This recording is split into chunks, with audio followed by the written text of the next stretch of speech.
जी नमस्कार। मैं इस वक्त समाजवादी पार्टी के राष्ट्रीय सचिव अवलेश कुमार सिंह के साथ हूँ। कुछ पीडब्ल्यूडी गेस्ट हाउस बलिया में है, आज दौरे पे हैं।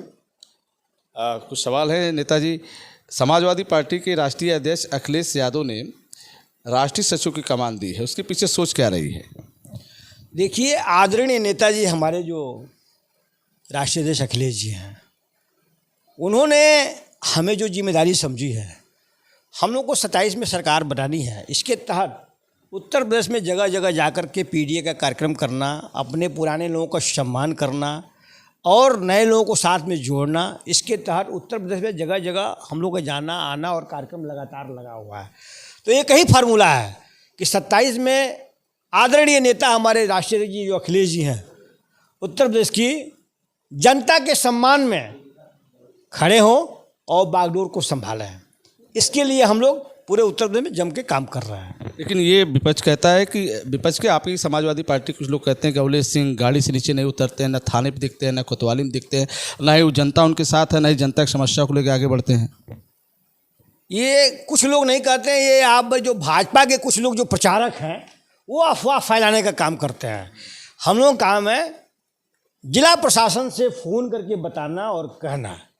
सरकारें आती और जाती रहती हैं, हम लोग नोट करते हैं कि हमारे पार्टी के कार्यकर्ता और जो समर्पित देश के सम्मानित जनता लोग प्रदेश के हैं, उनके साथ न्याय हो रहा है कि अन्याय हो रहा है। आप न्याय करिए, हम लोग न्याय की गुहार के लिए। और थाना और एसपी ऑफिस घेरने से काम नहीं चलने वाला। यह भारतीय जनता पार्टी के लोग कहते हैं और करते हैं। जैसे अभी आपको थोड़े दिन पहले भारतीय जनता पार्टी के लोगों को और भाजपा के लोगों की आवाज़ आपने सुना था, जो प्रशासन के लिए किस तरह का वर्ड का प्रयोग किए थे।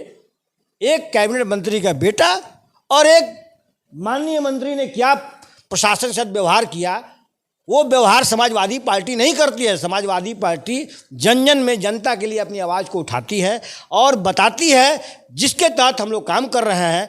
और हम थाना और पुलिस और प्रशासन के पीछे घूमने वाले नहीं हैं। सूचना जाएगी, ये काम करना है तो जनता की समस्या का जो समाधान हो, फिर कैसे समस्या के लिए एक आप ही कह रहे हैं कि भारतीय जनता पार्टी में जनता की नहीं सुनी जा रही है, फिर विपक्ष क्या कर रहा है? कहाँ सुनी जा रही? विपक्ष तो हमेशा उस बात को बारंबार प्रशासन को बता रहा है। हमारे लोकल स्तर पर जो नेता है जाकर के प्रशासन को एप्लीकेशन दे रहे हैं, कार्रवाई करने का निर्देश कर रहे हैं और सब चीज़ नोट हो रहा है कि देखो भाई, जनता के साथ न्याय करो। जनता के पैसे से ही आपकी भी रोजी रोटी चल रही है और जनता ने ही भारतीय जनता पार्टी को डबल इंजन तक पहुंचाया था। अब वो भारतीय जनता पार्टी के लोगों के लिए जनता ने जो एक मूड बना लिया है, जनता के साथ जो व्यवहार अच्छा नहीं हो रहा है, उसका परिणाम अब सामने। अभी 24 में तो अभी थोड़ा सा अभी ट्रायल हुआ। समाजवादी पार्टी के राष्ट्रीय सचिव हैं आप, फेफना विधानसभा से बिलोंग करते हैं। फेफना विधानसभा क्षेत्र में मेडिकल की समस्या बड़ी गंभीर है। आपके क्षेत्र में जो सामुदायिक स्वास्थ्य केंद्र है, चाहे आयुष चिकित्सालय है, सरकार कि फोकस क्या है? क्या स्थानीय लोगों को इलाज के लिए भरपूर वहाँ सहयोग मिल रहा है या उन्हें कहीं और जाना पड़ रहा है? इस पर समाजवादी पार्टी के लोग खामोश हैं। देखिए, अस्पताल और वार्ड मरीजों के अनुसार बनाए जाते हैं, लेकिन इस सरकार ने और जो हमारी पार्टी समाजवादी पार्टी के टाइम में जो भी अस्पताल बने थे, जो सुविधा हुई थी, सरकार ने इसको प्राइवेटाइजेशन की तरफ भाग करके लोगों को मुहैया नहीं हो रही है। तो हम कि कहीं हॉस्पिटल है, कहीं बिल्डिंग बना है, कहीं मेंटेनेंस है, इस पर सरकार से आकृष्ट करूंगा कि अपने ध्यान को आकृष्ट करें और जनता को न्याय मिले, जनता को हॉस्पिटल मिले। इसलिए बलिया के लोगों को कहाँ जाना पड़ रहा है? वाराणसी, लखनऊ, दिल्ली, पटना भाग के जाना पड़ रहा है दवा के लिए। इसलिए जो हॉस्पिटल बने हुए हैं उसकी व्यवस्था भी सुचारू रूप से नहीं चल रही है। डॉक्टर नहीं है, कंपाउंडर नहीं है, स्टाफ नहीं है। इसलिए व्यवस्था बहुत ही सरकार में जर्जर है और बड़ा ही जनता के अंदर एक आक्रोश है। इसको आप हमसे मत कहवाइए, जनता के बीच जाइए, जनता आक्रोशित है, वो जवाब देगी बीजेपी को। दूसरा सवाल ये है कि आपके विधानसभा क्षेत्र में जाम जैसी स्थिति बड़ी गंभीर हो गई है।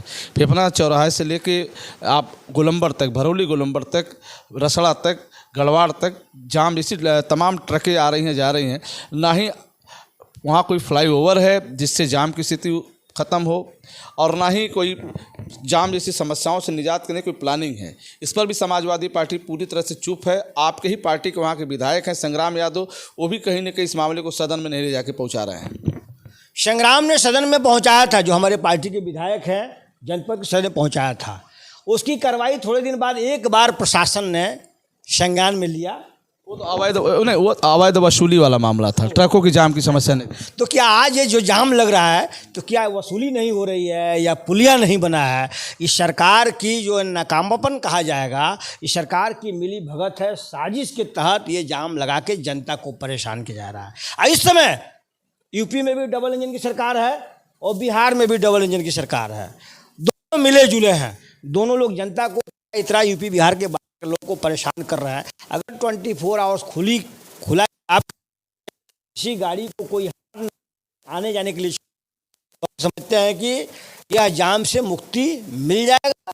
और इसके लिए सरकार से मैं फिर ध्यान देना चाहता हूँ कि मेरे पार्टी के विधायक ने उठाया था, थोड़ी भी सरकार आँख खोली थी, फिर सरकार ने अपनी आँख को बंद कर लिया है।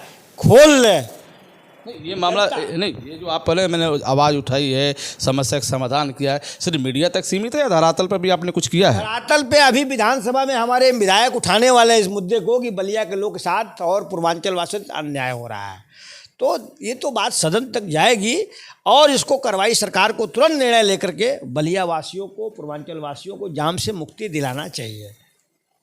चलिए, बहुत बहुत धन्यवाद दोस्तों। आज कई मुद्दों पे समाजवादी पार्टी के राष्ट्रीय सचिव अवलेश कुमार सिंह से बातचीत हुई है। जाम जैसी समस्या और फेफना विधानसभा क्षेत्र के अलावा जिले की स्वास्थ्य व्यवस्था को लेकर एक आपसे बातचीत हुई, जिसमें उन्होंने कहा कि मामला यदि धरातल पर नहीं दिखा तो आंदोलन एक बड़ा होगा और सदन तक के मुद्दा उठेगा। फिर हम आपसे जुड़ेंगे, तब तक के लिए इतना ही, नमस्कार।